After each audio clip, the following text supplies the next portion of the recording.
Բարգավաճ Հայաստանի պաշտոնական լեզուն փոխվում է ըստ սեզոնի։ Մի օր խոսում է սոցիալական արդարությունից, մյուս օրը ազգային արժեքներից, հետո անվտանգությունից,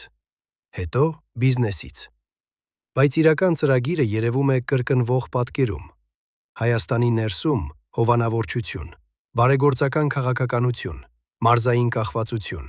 մեդիա վերահսկողություն և ուժեղ մարդու կերպար։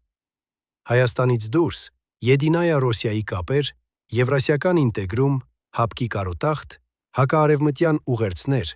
և պնդում, որ միայն Մոսկվան կարող է ապահովել գոյատևումը։ Սա ժամանակակից պետություն կառուցելու ծրագիր չէ, սա կախվածություն է, ներքին և արտաքին։ Ընտրողը կախված է բարերարից, կուսակցությունը կախված է օլիգարխից։ Երկրին ասում են կախված եղեք Ռուսաստանից։ Ամեն մակարդակում կրկնվում է նույն տրամաբանությունը. մի վստահեք ինստիտուտներին, վստահեք հովանավորին։ Մի կառուցեք կարողություն, սպասեք ուժեղ մարդուն։ Մի դիվերսիֆիկացրեք անվտանգությունը, վերադարձեք Մոսկվա։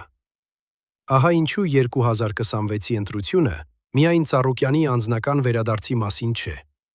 Դա այն մասին է, թե արդյոք Հայաստանը նորից ընդունում է հին օպերացիոն համակարգը։ Նույն համակարգը, որը խառնում էր բիզնեսը և քաղաքականությունը։ Նույն համակարգը, որը ընտրողներին դիտարկում էր որպես կառավարելի խմբեր։ Նույն համակարգը, որը ռուսական կախվածությունը